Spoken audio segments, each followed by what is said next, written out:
বিবেক চূড়ামণি বিচার এবং বিশ্লেষণের দ্বারা আমাদের মনে এই প্রত্যয় উৎপাদন করে যাতে করে আত্মা বা ব্রহ্ম সমস্ত জীবের মধ্যে যে অনুসৃত হয়ে রয়েছেন এবং তাকে জানাই যে পরম সত্য, সেই বিষয়ে বিচার বিশ্লেষণের দ্বারা এটি আমাদের কাছে উপস্থাপন করেন। অদ্বৈত বেদান্ত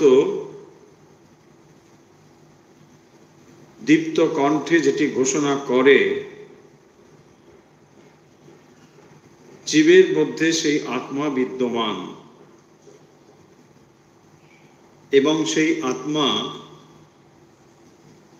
এক অখণ্ড সত্তা, যাকে কোনোভাবে পৃথক করা যায় না। সেই অখণ্ড সচ্চিদানন্দ প্রতিটি জীবের মধ্যে থাকা সত্ত্বেও আমরা যেন তা অনুভব করতে পারি না, অথচ আমাদের অনুভব সম্পূর্ণ বিপরীত। বরং আমরা অনুভব করি আমরা মরণশীল, আমরা অল্পজ্ঞ, আমরা সীমিত, আমরা দুঃখী। যে আত্মা সম্বন্ধে বলা হচ্ছে তিনি সচ্চিৎ আনন্দ স্বরূপ, সেই আত্মা জীবের মধ্যে থাকা সত্ত্বেও জীব যেভাবে অনুভব করে তা সম্পূর্ণ বিপরীত। কেন আমরা এই বিপরীত ভাবে অনুভব করি? কিভাবে আমরা আত্মজ্ঞান লাভ করতে পারি? আমাদের স্বরূপ আত্মা হওয়া সত্ত্বেও কেন আমরা বিপরীত ভাবে অনুভব করছি? এই সমস্ত বিষয় নিয়েই বিবেক চূড়ামণি বিশ্লেষণ করে, আলোচনা করে। আমরা যে জায়গাটি পড়ছিলাম, আপনাদের মনে থাকবে যে যেখানে বলা হচ্ছিল যত সময় পর্যন্ত এই বাসনার জাল আমাদের মধ্যে রয়েছে, তত সময় আমরা নিজেদের স্বরূপকে উপলব্ধি করতে পারছি না। 275 নম্বর শ্লোকে বলা হয়েছিল, অনাত্ম বাসনা জালৈ তিরোভূতাত্ম বাসনা নিত্যাত্ম নিশ্চয়া তেষাম নাশে ভাতি স্বয়ং স্ফুটম। আত্মবাসনা অর্থাৎ আত্মার যে সৌরভ বা দীপ্তি, সেইটি অনাত্ম বাসনা জালই তিরোভূতা। অনাত্ম বাসনার জাল দ্বারা আত্মার সৌরভ যেন ঢাকা পড়ে গেছে, এবং এই যে আচ্ছাদিত অবস্থা, এইটি যদি নাশ হয়, এবং কিভাবে নাশ হবে? নিত্য আত্মনিষ্ঠয়া, নিত্য আত্মনিষ্ঠার দ্বারা প্রতিনিয়ত আত্মার স্বরূপ, নিজের স্বরূপ সম্বন্ধে চিন্তার দ্বারা তেষাম নাশে স্বয়ং স্ফুটম ভাতি। এইটি নাশ হলে নিজের যে স্বরূপ তা উজ্জ্বল ভাবে প্রকাশিত হবে। যে আত্মা প্রতিটি জীবের মধ্যে, মানুষের মধ্যে তো বটেই, প্রকাশিত রয়েছেন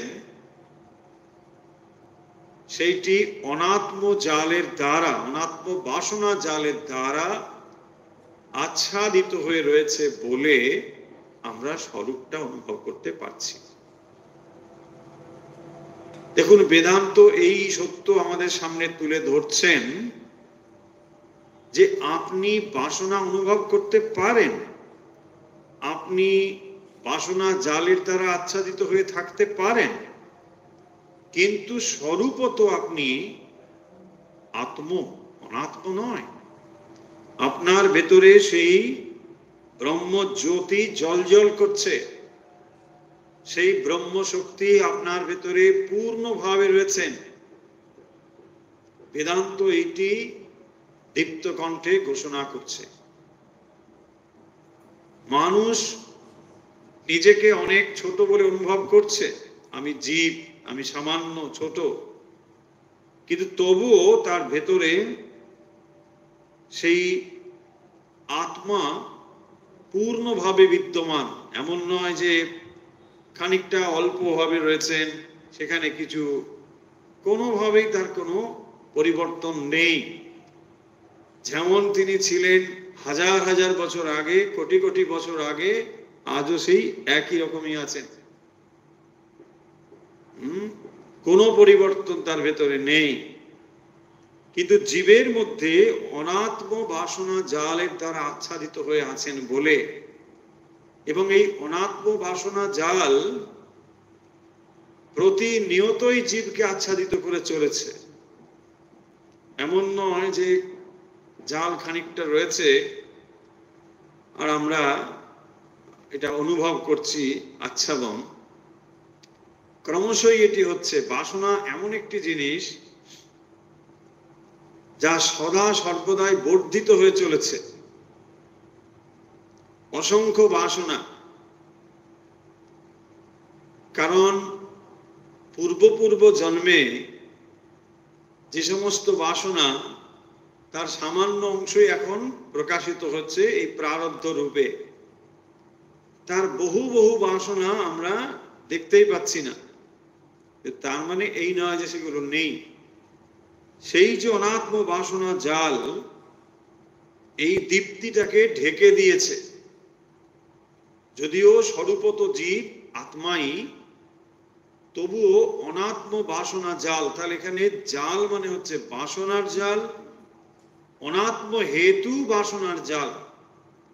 মানে নিজেকে যখন আপনি অনাত্ম রূপে অনুভব করছেন যে না, আমি কি করে সেই আত্মা, আমি কি করে সেই ব্রহ্ম, আমি কি করে সেই ঈশ্বর, তখনই আমাদের ভেতরে যে বাসনার জাল তৈরি হচ্ছে।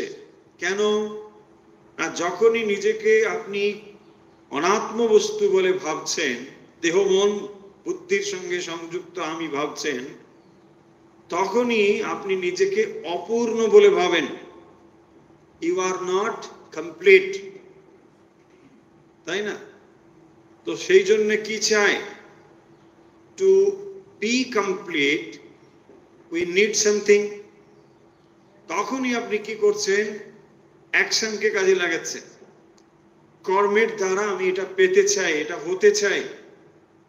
দেখুন, তাহলে বাসনা যে তৈরি হচ্ছে ভেতরে অপূর্ণতার বোধ থেকে, এবং এই অপূর্ণতার বোধটি তৈরি হচ্ছে অনাত্ম ভাবনা থেকে। কারণ আমি যদি সব কিছু হই, তাহলে আমার পাওয়ার চেষ্টা থাকবে কেন? আমি যদি সচ্চিদ আনন্দ স্বরূপ হই, তাহলে আমার আনন্দের জন্য অন্য কোনো কিছুর অপেক্ষা থাকে কি? থাকে না। সেই কারণের জন্যই আমরা সদা সর্বদা ব্যস্ত। এটা পেতে চাই, এটা নিতে চাই, এটা হতে চাই, এই অবস্থা আমাদের চাই চাই চাই চলছে। সেই জিনিসটিকেই এক কথায় বলা হচ্ছে অনাত্ম বাসনা জালই। তাকেই বলা হচ্ছে অনাত্ম বাসনা জাল। তো এই অনাত্ম বাসনা জাল জীবের উপরে একটা আস্তরণের মতো রয়েছে। সেই যে আচ্ছাদিত অবস্থাটি, তেষাম নাশে। এখন এই আচ্ছাদনটা যাবে কি করে? দেখুন এই আচ্ছাদন, কালকেই আমরা বলছিলাম যে যদি বন্ধন কোনো ফিজিক্যাল বন্ধন হয় তাহলে অ্যাপ্রোচ হবে ফিজিক্যাল। আপনাকে দড়ি দিয়ে বাঁধা হয়েছে, নিশ্চয়ই কোনো একটা জিনিস, তখন দড়িটা খুলতে হবে, কারণ ওটা একটা ফিজিক্যাল জিনিস। কিন্তু যেটি মনের দ্বারা বাঁধা হয়েছে, বাসনা জালেই, বাসনা কোথায় আছে? মনে। তাহলে যখন বলা হচ্ছে বাসনার জালে বাঁধা হয়েছে, এই জাল প্র্যাকটিক্যালি কোনো জাল নয়, এটা আসলে মনোকল্পিত একটি জাল, তাই না? মন দিয়ে আপনি তৈরি করেছেন। ভাবুন কি কঠিন অবস্থা। যদি কাউকে দড়ি দিয়ে বাঁধা হয়, সেটা খোলা অনেক সহজ, আপনি লোক লাগিয়ে দিলেন, এই খুলে দাও, ব্যাস হয়ে গেল। কিন্তু যে জাল মনে মনে সৃষ্টি করেছেন, এবং মন যেহেতু বস্তুর থেকে অনেক বেশি সূক্ষ্ম, তাই বন্ধনটাও খুব কঠিন, জটিল বন্ধন। সূক্ষ্ম জিনিসের শক্তি বেশি। হ্যাঁ, যত সূক্ষ্ম হবে তার শক্তিটা বেশি। কোয়ান্টাম থিওরি, ফিজিক্সে, সেখানে দেখবেন ওই একই জিনিস বলা হচ্ছে, যত সূক্ষ্ম পাওয়ার তত বেশি। যাই হোক, ওদের মধ্যে যাচ্ছি না। ব্যাপার হচ্ছে তাহলে যে মন যত জিনিসগুলোকে বাসনার জাল তৈরি করছে, তখন সেটি গভীরভাবে একটি আচ্ছাদন তৈরি হচ্ছে। কিসের উপরে? আত্মার উপরে। যে চৈতন্য সত্তা বিদ্যমান, তার উপরে একটা আচ্ছাদন তৈরি হচ্ছে।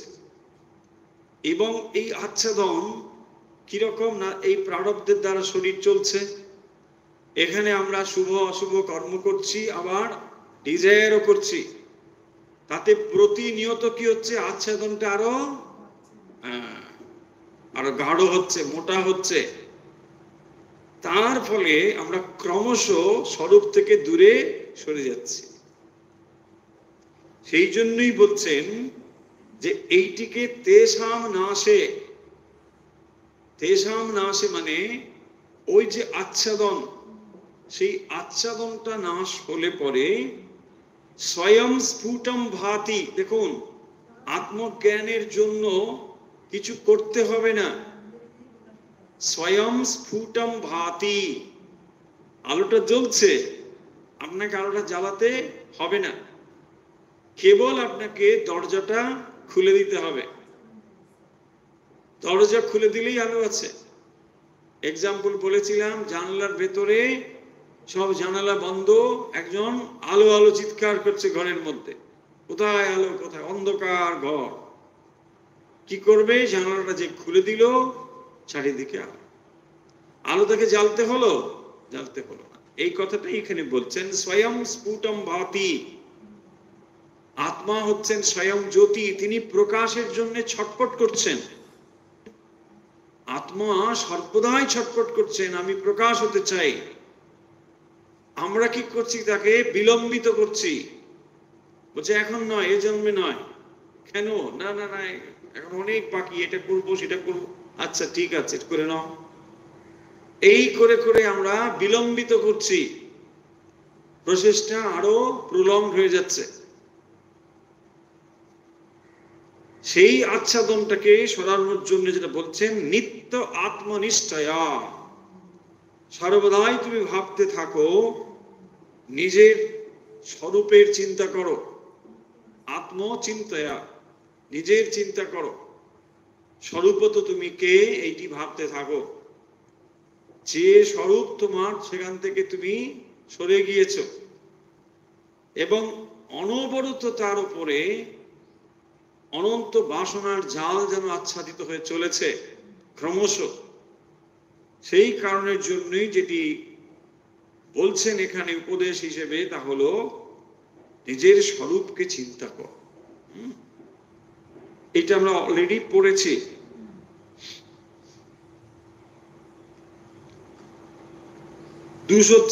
নম্বর শ্লোক এর আগের দিন পড়া হয়েছে। যথা যথা प्रत्यवस्थितम मनस तथा तथा मुंचति बाह्य वासनाम यथा यथा माने যেমন যেমন प्रत्यक अवस्थितम माने साक्षी स्वरूप आत्माय अवस्थित तथा तथा সেই ভাবে মুঞ্জতি বাহ্য বাসনাম বাইরের বাসনাও ঠিক সেরকম আস্তে আস্তে মানে নিঃশেষে বলে মোক্ষ হবে। তার মানে কি বলছেন না, যেমন যেমন তুমি নিজের স্বরূপটাকে অনুভব করতে পারবে, ধীরে ধীরে নিজের আত্মচিন্তা করতে করতে নিজের এই স্বরূপ জ্ঞান যেমন যেমন তুমি অনুভব করবে, ঠিক সেই রকম ভাবে কি হবে, বাসনা বাইরের বাসনাগুলো আস্তে আস্তে খসে পড়বে, এগুলো তখন চলে যাবে। তাহলে এই শাস্ত্র বিচারের দ্বারা কি হয় না, যে বাসনার জাল আমাদের ভেতরে তৈরি হচ্ছে সেইটি আস্তে আস্তে দেখবেন খসে পড়ে। ধীরে ধীরে তখন মনে হয় আচ্ছা এইগুলোর পেছনে ছুটে কি হবে, কেন আমি এই বাসনাগুলোকে চরিতার্থ করতে চাই, এই বিচার তখন মানুষের মনে আসবে যে সত্যি কি আমি বিষয়গুলো পেলে সুখী হব, এইগুলো আসবে। দেখুন কত বিষয় তো আমরা প্রাপ্ত হয়েছি, এমন তো নয় আমাদের কোনো ইচ্ছে পূর্ণ হয়নি, হয়েছে তো অনেক ইচ্ছে, কিন্তু তবুও কি আপনি বলতে পারেন আপনি সুখী হয়েছেন? না। তাহলে ইচ্ছে পূরণ এবং সুখী হওয়া দুটো এক জিনিস নয়, অথচ আমরা ভুল করে ওটাই ভাবি যে ইচ্ছে পূরণ হলেই বোধহয় আমি সুখী হয়ে যাব, তা হবে না। সেই জন্য বলছেন এই বিচারের দ্বারা এটি বোঝা যায় যে ইচ্ছের পেছনে দৌড়ে লাভ নেই, কারণ ইচ্ছে কোনোদিনই শেষ হবে না, আপনি শেষ হয়ে যাবে, জীবন শেষ হয়ে যাবে, অথচ ইচ্ছে শেষ হবে না। সেই কারণের জন্যই যারা বিচারশীল পুরুষ তারা বলবেন যে ইচ্ছের পেছনে না দৌড়ে আত্মস্বরূপের পেছনে দৌড়ো। যদি দৌড়তেই হয় নিজের স্বরূপটাকে একবার ভাবো, কারণ এই যে তুমি বাসনার পেছনে ছুটছো এটি আসলে মরীচিকার মতো, বাসনাকে মরীচিকার সঙ্গে তুলনা করা হয়েছে। ছুটতে ছুটতে মানুষ তৃষ্ণায় প্রাণ বিসর্জন করে, কারণ তার ভেতরে তৃষ্ণা, আর ভাবে যে ওই বস্তু পেলেই তৃষ্ণা নিবারিত হবে, তাই সে দৌড়তে থাকে আর প্রাণ বিসর্জন করে, ব্যাস তৃষ্ণায় বুক ফেটে যায়, অথচ সেখানে বিন্দুমাত্র জলের কোনো কিছুই নেই। এই অবস্থায় বলা হচ্ছে যে যেমন যেমন তোমার আত্মস্বরূপ প্রকাশিত হবে ঠিক সেরকম ভাবে বাসনা থেকেও কিন্তু তুমি মুক্ত হয়ে যাবে। ভাবুন, একেই বলে স্পিরিচুয়াল ম্যাচুরিটি, যে সমস্ত বাসনা আপনাকে গত 5 বছর 10 বছর বা যে কোনো ভাবে একটা সময় ভাবুন বিব্রত করত, এখন ধীরে ধীরে সেই বাসনা আপনার ক্ষয় হচ্ছে, চলে যাচ্ছে। যে বিষয়গুলোকে অত্যন্ত লোভনীয় বলে মনে হতো সেগুলো থেকে আপনি আস্তে আস্তে মুক্ত হয়ে যাচ্ছেন, না না এইগুলো আর দরকার নেই এতটা। কেন? এটাকেই বলে স্পিরিচুয়াল ম্যাচুরিটি। যে জিনিসগুলো আমরা আগে পাওয়ার জন্য লালায়িত হতাম, যে এই বস্তুগুলো আমার চাই, এটা চাই, ওটা চাই, সেটা চাই, এখন মনে হচ্ছে যে না এগুলো কোনোটাই দরকার নেই। হয়তো পূর্ণ বাসনা আমরা নির্বাসনা হতে পারিনি এখনো, কিন্তু তবু এটা আমরা বুঝতে পারছি যে বাসনা পূর্ণ হলে আমি সুখী হব, এটার কোনো মানে নেই, তাই না? এই কথাতেই এখানে বলা হচ্ছে যে যত আপনার মন অন্তর্মুখী হবে, বিচারশীল হবে, তত বাসনাকে আপনি কন্ট্রোল করতে পারবেন। কারণ এই বাসনা আসলে কি জানেন তো, আপনার মনের কাছে একটি ভেলকির মতো দেখাতে থাকে। মনের কাছে যেমন আপনাকে নানা রকম ভাবে জাদুকর যেমন জিনিসপত্র দেখায়, এই মন আপনার কাছে এরকম নানা রকম জিনিসপত্র দেখাচ্ছে, আর আপনিও তার দ্বারা বিভ্রান্ত হচ্ছেন। তাই তো ওর বাড়ি গাড়িটা দেখলাম, বাহ নতুন মডেল, আপনি আর থাকতে পারেন না। আপনি সুন্দরী ছিলেন, ভালোই ছিলেন, আপনার গাড়ি যথেষ্ট ভালো ছিল, যেই পাশের বাড়ি দেখলেন আপনার ঘুম গেল, শেষ হয়ে নতুন মডেল ওই নতুন মডেল এসে গেছে। হয় কি না বলুন? বাসনা এইভাবেই তৈরি হয়। একদিন বলছিলাম না যে বাসনা কখনো আননোন জিনিসের প্রতি হবে না, নোন জিনিসের প্রতি, জানা জিনিসের প্রতি, অজানার প্রতি বাসনা তৈরি হবে না, তাই না? যেটা আপনি জানেন না তারপরে বাসনা হবে না, জানেন তার প্রতি বাসনা হবে। ওইটা আমার চাই। সোনার হরিণ দেখেছে, তাই জন্য সোনার হরিণ চাই। যদি বিচার করতে তাহলে বুঝতে পারতেন সোনার হরিণ বলে কিছু হয় না। দেখুন বিচার কাজ করলো না, চাই, আরে একটু শান্ত হও, না না কোনো কথা শুনবো না, ওটাই আমার চাই, আজকেই বুক করে দাও, আজকে বুক। তারপরে যেদিন পেলেন দেখা গেল সেদিন হয়তো আপনার দাম 20 লাখ বেশি পড়েছে, অন্যের হয়তো আরো কমই পেয়ে গেছে। হয় না এরকম? মানে আপনি বাসনার দ্বারা এতই তাড়িত হয়েছেন, আপনার কোনো দেরি আর সহ্য হচ্ছে না, তাড়াতাড়ি করতে গিয়ে ঢুকেই গেলে। বাসনা আমাদেরকে সর্বনাশ করে দেয়, তছনছ করে দেয়, শেষ করে দেয় এই বাসনা। সেই জন্য বিচার করে করে বলছেন এই বাসনা যাবে কি করে, তাই না? এত বাসনা যাবে কি করে? সেই জন্য বাসনা শব্দটা ভারী সুন্দর। বাসনা মানে বাস, সুবাস, বাসনা। আবার বাসনা মানে ডিজায়ার, তাই না? আত্মবাসনার দ্বারাই এই বাসনাটা যাবে। বাসনা মানে ফ্র্যাগ্রেন্স, হ্যাঁ, গুড স্মেলিং। তো ফ্র্যাগ্রেন্স যখন আপনি পাবেন, মানে ওই মৃদনাভি কস্তুরী, তো মৃদনাভি কস্তুরীর গন্ধ যখন আসবে তখন অন্য গন্ধ আর চাই না।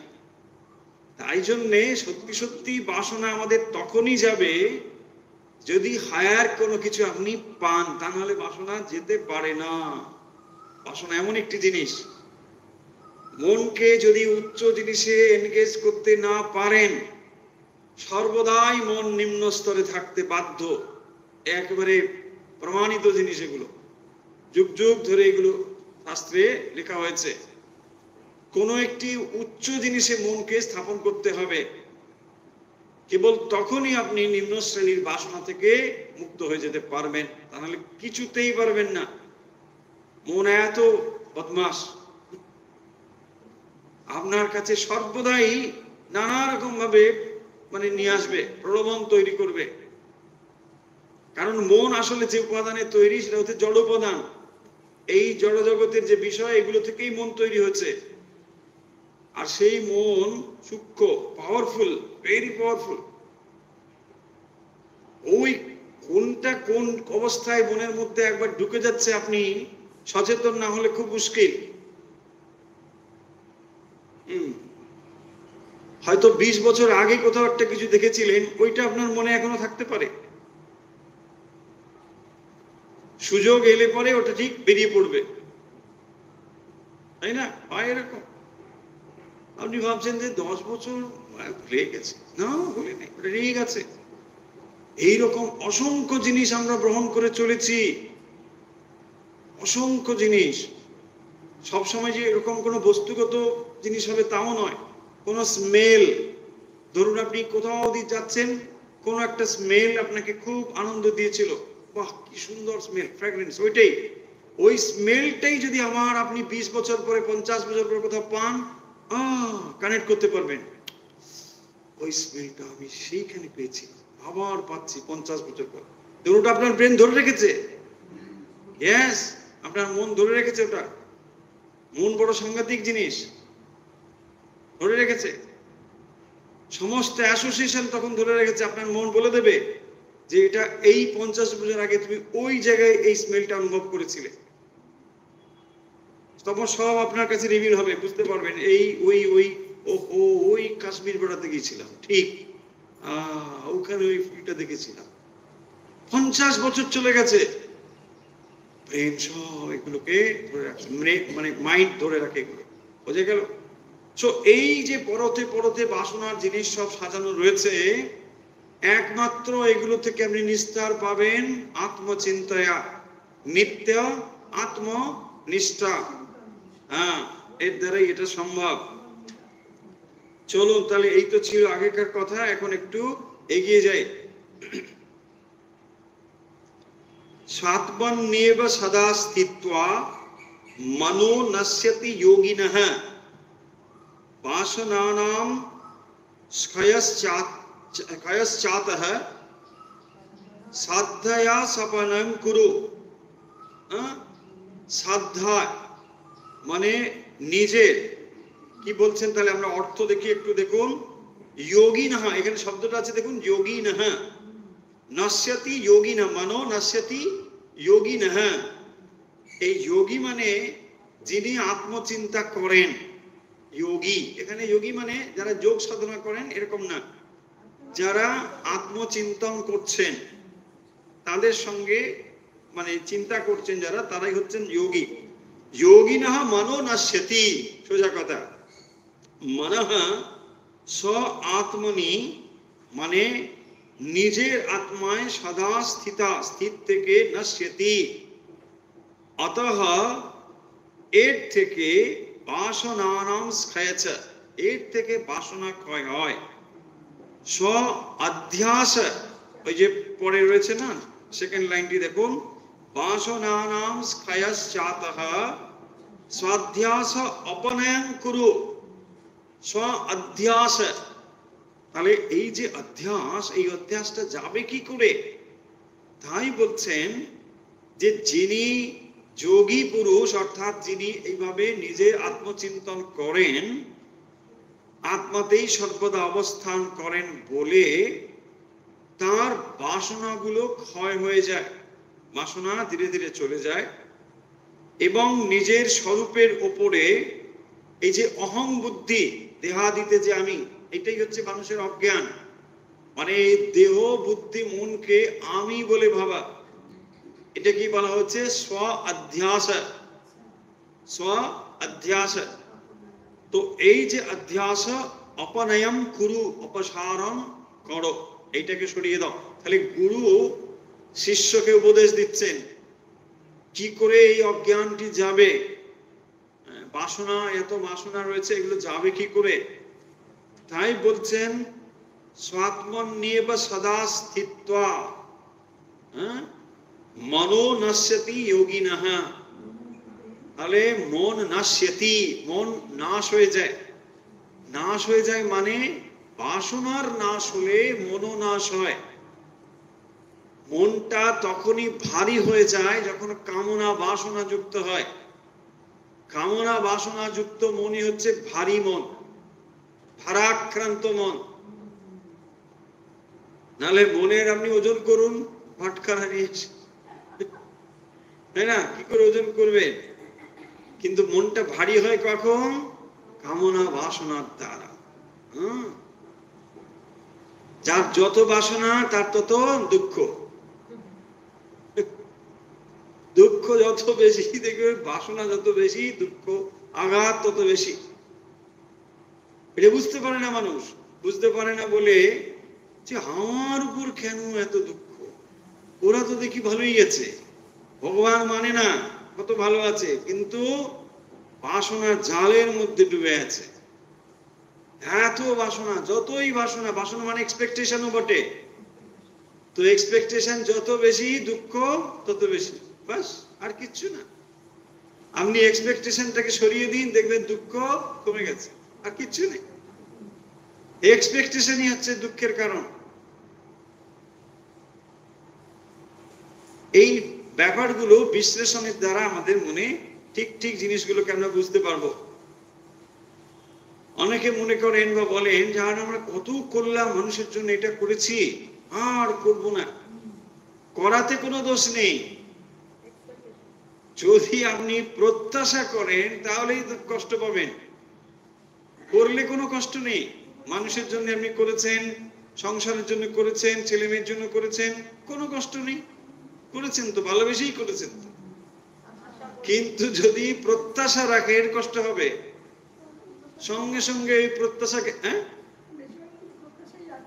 রাখলে ওই কষ্ট পায়, এই করি ওরা ছেলে দেখে না, দেখবে না তো, কেন দেখবে?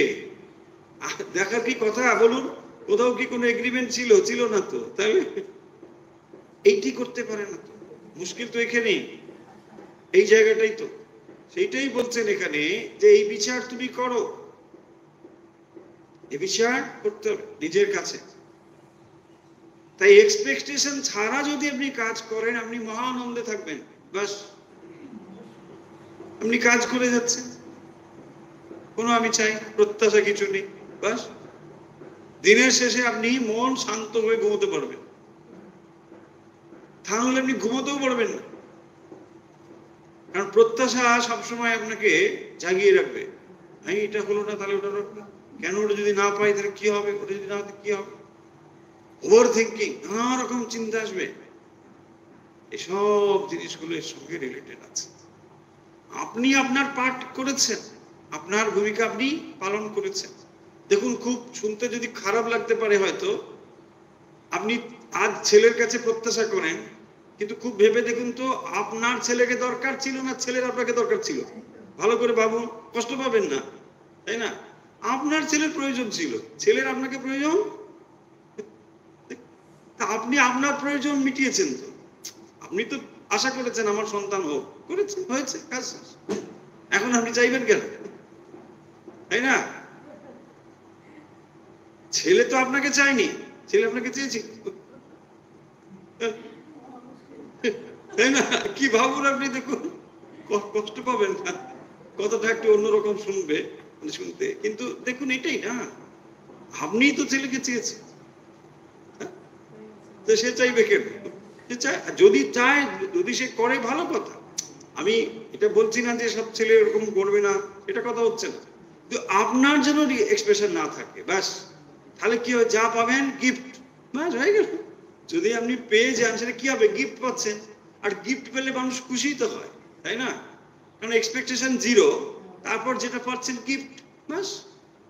এই জায়গাটি বলছেন, স্বাত্মন্যেব সদা স্থিত্বা মনো নশ্যতি যোগিনঃ। তাহলে যোগিনঃ মন নশ্যতি, তাহলে মনটা তার নাশ হয়ে যাচ্ছে। এখানে মন নাশ হয়ে যাবার মানে মন কামনা বাসনা বর্জিত হচ্ছে। তখন মনটা কি হয়, ট্রান্সপারেন্ট হয়ে যায়। তো এই কামনা বাসনা ছাড়া যে মন, তখন যেন মনটা নেই, তাকেই বলা হচ্ছে নশ্যতি। এটা চলে গেল, মানে নিষ্ক্রিয় হয়ে গেল, মনটার আর কোনো কিছু নেই। তখনই বলছেন, অতঃ বাসনানাং ক্ষয়, বাসনা সমূহের ক্ষয় হয়, স্ব অধ্যাস, নিজের উপরে যে অধ্যাস, অপনয়ম কুরু। এবং এই যে অধ্যাস, কিসের অধ্যাস? দেখুন, সর্বদাই আমাদের অধ্যাস হচ্ছে নিজের ওপরে, আমরা অধ্যাস করে চলেছি। অধ্যাস মানে যেটি যা নয় তাকে সেই চিন্তা করার নাম হচ্ছে অধ্যাস। একটা ভুল জিনিস, তার উপরে আমি ভাবছি। তো এখানে হচ্ছে দেহ মন বুদ্ধিতে নিজের অধ্যাস করছি। দেহকে আমি ভাবছি, মনকে আমি, বুদ্ধিকে আমি ভাবছি, এই যে অধ্যাস, সেই অধ্যাস বলছেন যে নিজের উপরে যে অধ্যাস, যেটা আমি নিজে চাপিয়ে দিয়েছি, এই শরীরের ওপরে একটা মানে চাদর যেন চাপিয়ে দিয়েছি, সেইটাকে সরিয়ে দাও, এই অধ্যাসটাকে সরিয়ে দাও। তাহলে কি হবে, নিজের মূল অবস্থাটাকে দেখতে পাবে। এইটাই এই শ্লোকের মধ্যে বলছে, যে নিজের মধ্যে যে অধ্যাসটি তৈরি করেছ, নিজেকে শরীর মন বুদ্ধির সঙ্গে সংযুক্ত করে তুমি সর্বদাই অধ্যস্ত হয়ে আছো, এই অধ্যাসটাকে না সরালে তুমি স্বরূপ জ্ঞান লাভ করতে পারবে না। এইটাকেই সরাতে হবে। আর সেটা কি করে যাবে না, মনকে নাশ করতে হবে। কামনা বাসনার দ্বারা যে মন আচ্ছন্ন হয়ে রয়েছে, তাকে যদি সরাতে পারো, তাহলে মন নাশ হলো। আর মন নাশের দ্বারা বাসনার ক্ষয়, বাসনার ক্ষয় হলে তখন অধ্যাস চলে যায়। যে নিজের প্রতি যে অধ্যাস, তখন সেই অধ্যাসটি ধীরে ধীরে চলে যায়। স্বাত্মনি এব সদা স্থিত্বা, স্বাত্মনি এব সদা স্থিত্ব, সব সময় নিজের স্বরূপের চিন্তা কর। তার মানে নিজেই নিজের মূর্তি তৈরি করা। যারা মূর্তি তৈরি করে পাথর টাথর দিয়ে, কি করে, হাতুড়ি ছেনি দিয়ে টুকে টুকে পাথর তৈরি থেকে মূর্তি তৈরি করে। এখানেও আপনি আসলে নিজেই নিজের মূর্তি তৈরি করছেন। প্রতিনিয়ত বাসনার যে জাল রয়েছে, যেগুলো অপ্রয়োজনীয় পাথরের মতো, সেগুলোকে হাতুড়ি ছেনিয়ে দিয়ে প্রতিনিয়ত আপনি হ্যামারিং করে চলেছেন। করতে করতে সেগুলো আস্তে আস্তে সরে যাবে, নিজের ভেতর থেকে নিজের মূর্তিটা বেরিয়ে আসবে। নিজের মূর্তি নিজেই তৈরি করছি, এই হচ্ছে বেদান্তের কনসেপ্ট। যে তোমাকে কেউ সাহায্য করছে না, করতে পারবে না, কারণ তুমি স্বরূপত সেই আত্মা। তুমি কার অপেক্ষা করো? কে তোমাকে সাহায্য করবে? তুমিই তো এই জগতের শ্রেষ্ঠা, তুমিই তো সে স্বয়ং জ্যোতি আত্মা, তোমার ভেতরেই তো সর্বশক্তি। তুমি কার অপেক্ষা করো? কে তোমাকে আলোকিত করবে? তুমি নিজেই আসলে অন্ধকারের মধ্যে নিজেই নিজেকে আটকে রেখেছো। তুমি বন্ধন খুলে দাও। এই কথাই বেদান্ত বলে। বেদান্তের অ্যাপ্রোচ অত্যন্ত practical approach, straight forward approach. কোনো কারোর সঙ্গে কোনো কিছু দরকার নেই। অপূর্ব মানে ধারণা এখানে রয়েছে বেদান্তে। কারোর উপর নির্ভর করতে হবে না। তুমি নিজেই বিচার করে দেখো, তোমার এই দুর্দশার হেতু অন্য কেউ নয়, তুমি নিজেই। ভেঙে ফেলো নিজে। স্বামীজি দেখবেন সন্ন্যাসীর গীতিতে এই কথা বলছেন, এই ভাবগুলোকে দিয়েছেন তিনি।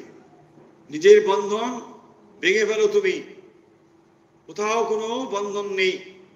বেদান্ত একেবারে গভীর বেদান্ত ধারণাগুলো স্বামীজি দিয়েছেন দ্য সং অফ সন্ন্যাসিন, সন্ন্যাসীর গীতি। ওঠাও সন্ন্যাসী, ওম তৎসৎ ওম, এসব আছে।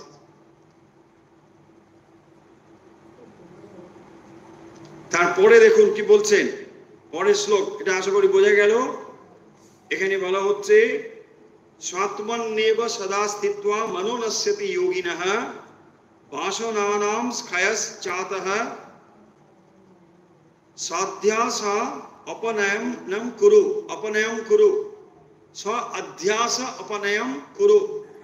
তাহলে নিজের যে অধ্যাস, দেখুন এই ভুলটা আমার নিজের ওপরে।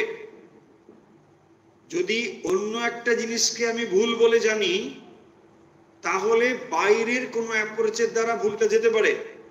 আমি আবার বলি যে যখন ধরুন আমি একটি জিনিসকে ভুল বলে জানি, কারণ এটা একটা গাছ, আমি গাছটাকে মানুষ বলে ভুল করছি, তাহলে এটাও একটা ভ্রান্ত অধ্যাস। কিন্তু এটি কি করে যাবে? এটা বাইরের অধ্যাস। এটা যাবে কি করে? আলো জ্বেলে দিন, হয়ে গেল। আর কোনো ডাউট থাকবে? বলছে না, কোনো ডাউট নেই, এটা আমার চলে গেল। কিন্তু এটা কিরকম অধ্যাস? সেলফ, স্ব অধ্যাস। নিজের মধ্যে অধ্যাসটা তৈরি হয়েছে, বাইরের নয়। তাহলে এই অধ্যাসটি কি করে যাবে? আপনার নিজের অ্যাপ্রোচের দ্বারাই যাবে। বুঝুন তাহলে, যদি বাইরের কোনো জিনিসের প্রতি ভ্রান্ত দোষ হয়, ভুল দেখি, তাহলে বাইরের অ্যাপ্রোচের দ্বারা সেটা যাবে। আলো নিয়ে আসলে হবে, কেউ একজন বললো আরে না না এটা গাছ নয়, লোক, চলে যেতে পারে, আপনার জ্ঞান উৎপাদন হবে। কিন্তু এই অধ্যাসটা নিজের অধ্যাস, হ্যাঁ, স্ব অধ্যাস, নিজের উপরে। আমি নিজের মনকে আমি বলে ভাবছি, আমার বুদ্ধিটাকে আমি বলে ভাবছি, অথচ এটা আমার বুদ্ধি, আমি নই। আমি এবং আমাতে অনেক অন্তর, তাই না? এই যে অধ্যাস বলছেন, এইটা যাবে কি করে না যখন ওই আত্মচিন্তা করবে। সেই কথা এই শ্লোকটিতে বলা হয়েছে। স্বাত্মন্যেব সদা স্থিত্বা, স্থিত্বা মানে একটা স্টেবিলিটি দরকার, ওটাতে স্থির হতে হবে, দৃঢ় হতে হবে। কারণ এই একবার শুনে নিলেন, বলছেন আমি তো শুনে নিলাম, কি না, আমি তো আত্মা, বাস, তাই না? হ্যাঁ, বলছে ও হয়ে গেছে, কি না জ্ঞান হয়ে গেছে, কি না আপনি কি না, না আত্মা, বাস। আত্মা, তাই না? এইটা কোনো হলো না। এটা হচ্ছে ওই শ্রীরামকৃষ্ণ যাকে একটু উপহাস করে বলছেন যে পাখি রাম রাম হরি হরি বলে, কিন্তু বিড়ালে ধরলে ট্যাঁ ট্যাঁ, ব্যাস, হ্যাঁ আত্মা। তারপরে যখন দেখবেন বিপদে পড়ছে, কি হলো না আর বলবেন না, তাই না? সব জ্ঞান তখন শেষ। হ্যাঁ, তাই বলছেন সাত্মন্যে বা সদা স্থিত্বা, সব সময় ওইটা ভাবতে হবে। উঠতে বসতে জাগ্রত স্বপ্ন সুষুপ্তি সর্বদাই একদম ডিপ রুটে গিয়ে ওটা ভাবতে হবে। যেরকম নাকি দেখুন, আপনি এক্সাম্পল দিলে বুঝতে পারবেন। আপনি যদি মহিলা শরীর প্রাপ্ত হন, নিজেকে দেখুন সব সময় মহিলাই ভাবছে, বা উল্টো দিকে তিনি পুরুষ, তিনি সর্বদাই পুরুষ ভাবছেন। তাকে যদি বলা হয় তুমি মহিলা বা পুরুষ, মানে উল্টো করে কিছুতে ভাবতে পারছেন সে, তাই না? স্বপ্নেতেও সে ভাবছে। দেখুন, যখন স্বপ্ন হয় আপনি মন্দিরে অন্য কোথাও গেছেন, সেখানেও দেখবেন আপনি মহিলাই ভাবছেন, হয় কি না? কেন না, ওইটি একটু ডিপ রুটেড। এই আত্মজ্ঞান যখন ওই রকম অবস্থায় পৌঁছবে, আপনার স্বরূপ চিন্তা এত ডিপ রুটেড হবে, তখন আপনার সর্বদাই জাগ্রত স্বপ্ন সুষুপ্তি সর্বদাই মনে হবে আমি সেই আত্মা। এই অবস্থাটাই হচ্ছে ব্রহ্মজ্ঞানের অবস্থা। কারণ আপনি যে পুরুষ অথবা মহিলা বলছেন, সে তো শরীরের সঙ্গে সংযুক্ত, দেহের সঙ্গে সংযুক্ত। ও তো সেই মানে অধ্যাস, ভুল ভ্রান্তি, স্বরূপ জ্ঞান হচ্ছে না। তাই স্বরূপ যেটি সর্বদা সেই চিন্তা করতে হবে, সর্বদাই সে চিন্তা করতে করতে এটা যেতে পারে। এরপরে দেখুন আরেকটি শ্লোক হয়ে যাবে মনে হয়, সময় আছে খানিকটা। 278 তমোদাভ্যাম রজসত্তাৎ সত্যম শুদ্ধেন নশ্যতি তস্মাৎ সত্যম অবষ্টভ্য স্বাধ্যাস অপনয়ম কুরু। ওই একই শব্দ এখানেও বলছেন, স্বাধ্যাস অপনয়ম কুরু, নিজের অধ্যাসটাকে সরাও। বলছে কি করে সরাবো? এই যে সেলফ মানে মানে মানে ইগনোরেন্স, এটা যাবে কি করে, আমি এটাকে সরাবো কি করে? এখানে দেখো, এখানে অ্যাপ্রোচ বললেন, আগেরটা কি বললেন? নিজের চিন্তা করা, নিজের চিন্তাতে যদি স্থিত হও তাহলে এটা যাবে। এখন আবার একটা কথা বলছেন, দেখুন, তমোদাভ্যাম রজ সত্তাৎ।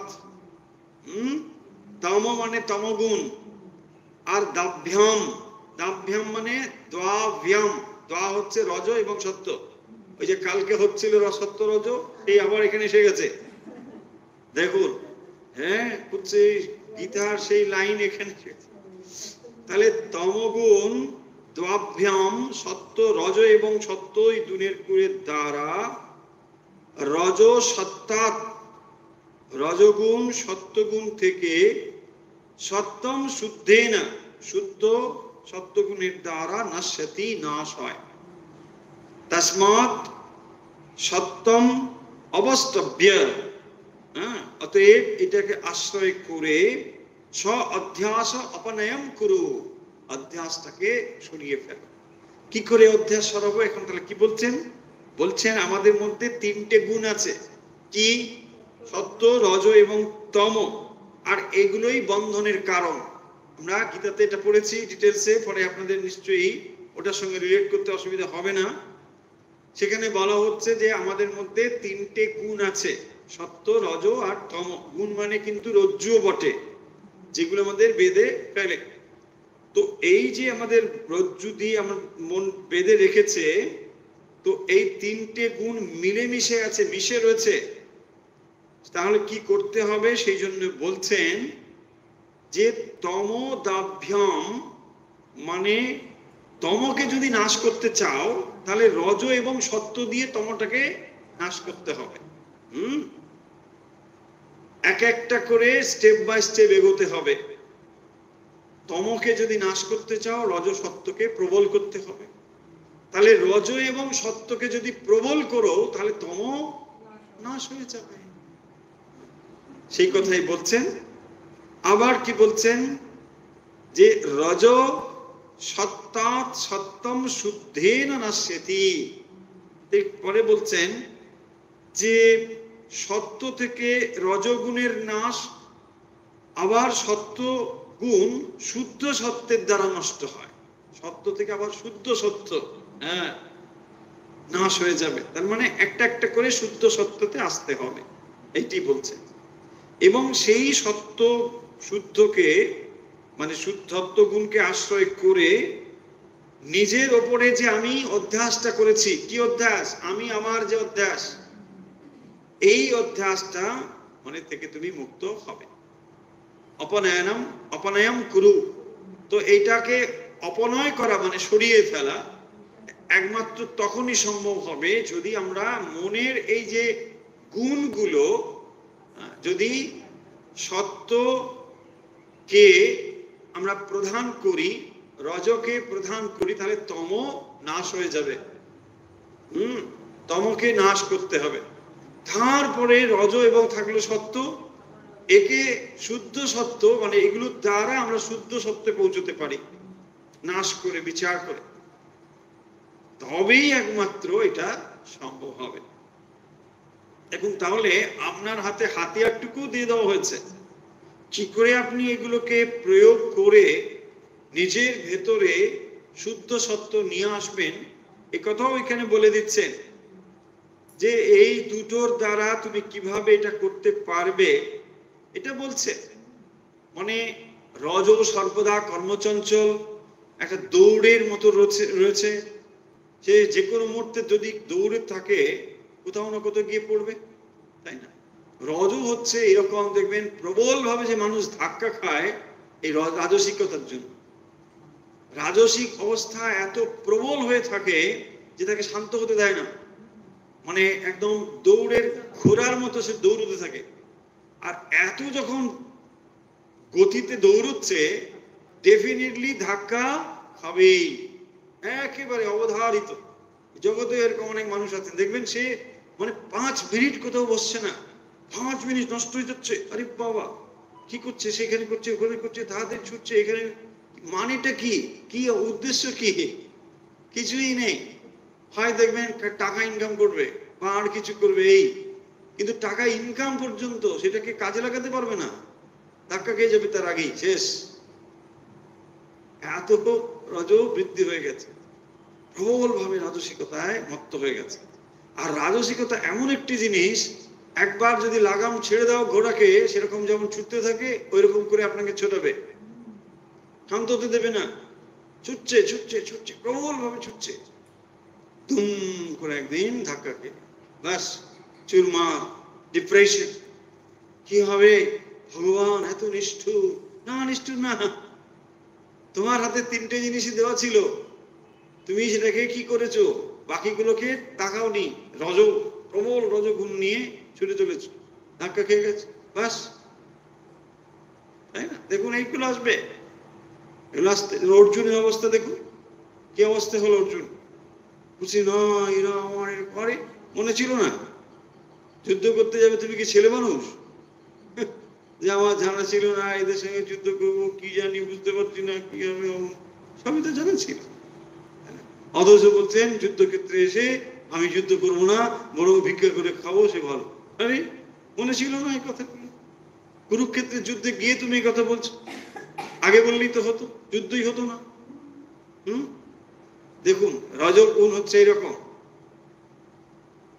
যখন বিপদে পড়ে যায় তখন আর কিছু নেই, তখন বলছে না না না, কি করা যায়, কি করা যায়, ওই ধাক্কা খেয়েছে। রজ হচ্ছে এরকম সম্প্রদায় প্রবল ভাবে ছুটছে। তো এই যে অবস্থাগুলো, সেই জন্য বলছেন যে সদ্য মানে রজের নাশ হবে, তমের নাশ হবে, শুদ্ধ সত্য শুদ্ধ আসবে, শুদ্ধ সত্য আসবে, তারপরে এই জিনিসগুলো তার হবে। এবং কি হবে? এই যে আমি আমার অধ্যাসটা রয়েছে, এই অধ্যাস থেকে তখন সে মুক্ত হতে পারে। কারণ কি দেখুন, শুদ্ধ সত্যের গুণই হচ্ছে যেটা যা সেটাকে সেভাবে জানিয়ে দেওয়া। প্রকাশশীলম, দেখুন গতকাল আমরা পড়েছি না? হ্যাঁ, তো প্রকাশশীলতাই হচ্ছে সত্যগুণের লক্ষণ। সে প্রকাশ করে দেয়, যেটা যা সেটা সে প্রকাশ করে দেবে। আর তম আচ্ছাদন করে দেয়, তাই দেখা যায় না, মোহগ্রস্ত হয়ে যায় মানুষ, বুঝতে পারে না। দেখুন কি অবস্থা। সত্যগুণ প্রধান হলে কোনটা কি আপনি ঠিক আপনার বুদ্ধি বলে দেবে যে না এটা ঠিক। দেখুন শ্রীরামকৃষ্ণকে লক্ষ্য করুন, তিনি কাউকে ক্রিটিসাইজ করছেন তা নয়, কিন্তু কে কি মানুষ সব তিনি জানতে পারেন। বলছেন না সব ক্ষেত্রে, বলছে আমি জানি, আলমারির মতো সব দেখতে পাই। দেখুন তার মানে এত সত্য প্রধান যে তিনি সব দেখতে পাচ্ছে, আপনার মনটাকে তিনি দেখতে পাচ্ছেন। বলছে ও তো জানি, ও কি, ওর অতীত জানি, বর্তমান জানি, ভবিষ্যৎ সব জানি, কিন্তু বলে তাকে অপ্রস্তুত করছেন না, কিন্তু সব জানেন তিনি। এই সত্য প্রধান মানুষ হলে বাকি সব বুঝতে পারে, তার কাছে সব জলজল করে, পরিষ্কার সে বুঝতে পারে। সেই সত্য প্রধান যখন হয় তখন এই যে অধ্যাস, এটাও ধরতে পারে যে তাই তো, এইটা তো ঠিক নয়, আমি তো কোনোভাবেই দেহ মন বুদ্ধি নয়, তাহলে কেন আমি এগুলোকে জড়িয়ে দুঃখ পাই? সমস্ত দুঃখের হেতু দেখুন এই অধ্যাস। যদি আপনি দেহকে আমি বলে না বুঝতে পারেন, এই পৃথিবীর মানে 99% দুঃখ চলে গেল, কোন দুঃখই। শরীরটা তো আপনিই নন, ব্যাস তাহলে হয়ে গেল। যত রিলেশন, মারাপিট সবকিছু তো শরীরের সঙ্গে, তাই না? আপনার এক্সিস্টেন্সটা শরীর ছাড়া আর কি আছে, আপনি কি বোঝেন? চেয়ারে গিয়ে কে বসে থাকে, বলে মিস্টার অমুক বসেছেন। সে কে? মিস্টার অমুকটা ওই 100 কিলোর একটা এত বড় একটা শরীর বসে আছে, তাই না? ওই মাংসপিণ্ড, মাংসপিণ্ড বললে মানুষ দেখে যায়, বড় কি বলছে। হ্যাঁ দেখুন, ওটাই না, ওটাকেই তো আপনি বলেছেন। কি আশ্চর্য ভাবুন একবার, জগৎ কিরকম চলছে। হ্যাঁ, এভাবেই জগৎ তৈরি। সূক্ষ্মতাটাকে ধরা যাচ্ছে না, স্থূলটাকে দেখা যাচ্ছে। হ্যাঁ, আপনি একটা জায়গা থেকে একটা জায়গায় গেলেন, যাচ্ছেন, ধরুন আমি কি দেখছি? আমি দেখছি একটি মানুষ একটি জায়গা থেকে একটি জায়গায় গেল। এই যে অংশটাকে আমি দেখছি, বাস্তবিক ওটা আপনি নন। অথচ যখন আপনি যাচ্ছেন, যেন আপনি এই বাতাসের উপরে একটা চিত্র অঙ্কন করে গিয়েছেন, সেই চিত্র দেখা যাচ্ছে না, কিন্তু সেটাই রিয়েলি আপনি।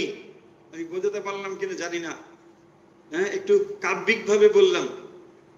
মানে এখান থেকে যখন একটি জিনিস আরেক জায়গায় যাচ্ছে, তখন আপনি বাতাসের ভেতর দিয়ে তো যাচ্ছেন, এই আকাশের ভেতর দিয়ে তো যাচ্ছেন।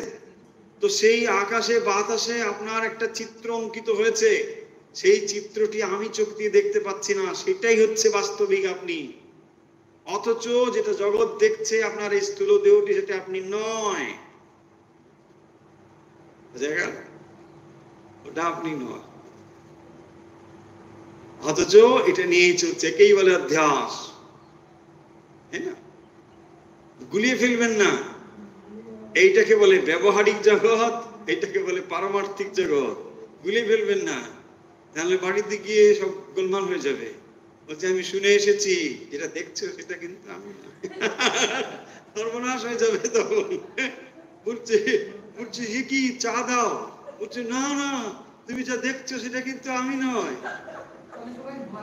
এই বাতাসের কাছে যে অঙ্কন চিত্র অঙ্কিত, সেটাই আমি। গেছে বলে সিট বুক করো, হ্যাঁ রাঁচিতে সিট বুক করো। বেদান্ত দুদিন শুনি কি অবস্থা হয়ে গেছে। গোলমাল পাকাবেন না। ব্যাপারটা হচ্ছে একটা ব্যবহারিক সত্তা, একটা পারমার্থিক সত্তা। তাহলে ব্যবহারিক দিক থেকে আপনি, আপনার একটা এক্সিস্টেন্স, আপনার নাম আছে, আধার কার্ড আছে, সব আছে, ওইগুলো যা আছে। কিন্তু পারমার্থিক দিক থেকে আপনি এই স্বরূপত আত্মাই, এটাই হচ্ছে বলা হচ্ছে। তাহলে যখন নিজের কথা চিন্তা করবেন মানে আধার কার্ডে কথা ভাববেন না যেন বুঝছে আধার করে আমার ছবিটা নেই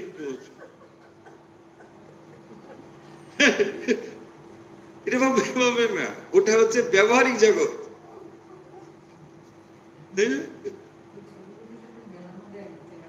হ্যাঁ হ্যাঁ আলোচনা শেষে কেউ চিনতে পারবে না, কেউ চিনতে পারবে না। ওটা ভালো একরকম সুবিধা হচ্ছে যে আপনার স্বরূপটা ওখানে কোনোভাবেই ধরা পড়ছে না, যে অফিসার চেক করবে ও কনফিউজ হয়ে যাবে, তাই না? আর সুবিধে হচ্ছে আপনার আপনি ওর আড়ালে আছেন, বাস বলছে তুমি যেটা দেখছো ওটা তো নয়, তাই না? আপনি বেদান্তর দিক থেকে বুঝছেন, ও ব্যবহারিক দিক থেকে বুঝছে। চলুন তাহলে আজকের কথাগুলোকে সামাপ করে নিই। যে জিনিসগুলো আমরা হাসতে হাসতে মজা করে করে শিখে নিলাম তা হলো এখানে 277 এবং 78, 76 তো খানিকটা হয়েই ছিল, 77 and 78 এখানে বলা হচ্ছে সেটা হলো স্বাত্মন্যেব সদা স্থিত্বা, অর্থাৎ আত্মচিন্তনে সর্বদা স্থিতি হলে মনো নশ্যতি যোগিনঃ, তো যিনি আত্মচিন্তন করেন, আত্মার সঙ্গে যিনি যুক্ত রয়েছেন, অর্থাৎ যিনি বিচার করছেন, বিশ্লেষণ করছেন, তিনি মনকে নাশ করতে পারেন এবং বাসনারাম ক্ষয়, বাসনার ক্ষয় হয় কিসের দ্বারা না স্ব অধ্যাস অপনয়ম কুরু, তো তখন তিনি কি করেন না নিজের প্রতি যে নিজের অধ্যাস, মন বুদ্ধিতে যে আমি বোধ, এইটি তখন দূরীভূত হয় এবং এটা করার কথা বলেছেন। 278 যে শ্লোকটি, এটা অলমোস্ট ওই গীতার ভাবটি এখানে এসে গেছে, যে কি করে আমরা মনের একটা স্টেপ করে উঠতে পারবো। মনকে এখানে 3টি গুণের সংমিশ্রণ বলা হয়েছে, সত্য রজ তম, এবং এটা কি করে সম্ভব হবে। আমরা যেমন কালকে পড়লাম যে সত্য যখন প্রধান হয় রজতমকে অভিভূত করে ইত্যাদি, ঠিক একই কথা এখানে বলছেন যে তম অন্যগুলোকে আমরা কি করব রজ এবং সত্যাৎ, তাহলে তমকে যদি হারিয়ে দিতে চাই রজ এবং সত্যকে প্রধান করতে হবে, এগুলোকে নিয়ে আসতে হবে, একটার পর একটার দ্বারা শুদ্ধ সত্য হয়ে যাবে। আর শুদ্ধ সত্য হলে কোনটা কি পরিষ্কার তখন আপনার কাছে জানা হয়ে যাবে। সেই জন্যই যদি এই নলেজ গুলোকে আমরা ঠিক ভাবে নিতে চাই, তাহলে জীবনে রাজসিক এবং তামসিককে জয় করে সাত্বিকতাকে নিয়ে আসতে হবে, সাত্বিক গুণ নিজের ভেতরে নিয়ে আসতে হবে। সত্য গুণ হচ্ছে যা যেটা সেটাকে দেখিয়ে দেয়, ঠিক ভাবে আপনি বুঝতে পারেন। আর তা না হলে আমরা সবসময় ডিলিউটেড হয়ে গেছি, যেটা যা নয় সেটা মনে হচ্ছে তাই। সেই জন্য দেখবেন ওই শ্রেয় আর প্রেয়র বিচার তখন করতে পারছি না, যেটা আপাদ মধুর সেটাকে মনে হচ্ছে মনে হয় কি মধুর কি মধুর, যেটা আপাত রমণীয় কিন্তু পরিণামে অত্যন্ত ভয়ঙ্কর। আর সেই বোধটা তখন হবে যদি সত্য প্রধান হয়, কারণ সর্বদাই রজ কি করছে অন্যত্র সরিয়ে নিয়ে যাচ্ছে আর তম ঢেকে দিচ্ছে, সত্য প্রকাশ করছে। সেই জন্য সত্য গুণের কাছে গেলে প্রকাশ হয়ে যাবে জ্ঞান, ঠিক ভাবে আপনার কাছে মানে প্রকাশিত হবে। আর তার দ্বারাই আপনি কোনটা সত্য কোনটা মিথ্যা জানতে পারবেন। তার মানে এখানে যে জিনিসটি হয়েছে সেটা হচ্ছে অধ্যাস, নিজের প্রতি যে নিজের ভ্রান্ত ধারণাগুলো রয়েছে সেই ধারণার পারে আমরা যেতে পারব। চলুন তাহলে আজকের কথা এখানে শেষ করছি। আমরা পড়ছিলাম বিবেক চূড়ামণির আমরা আজকে পড়লাম 277, 278।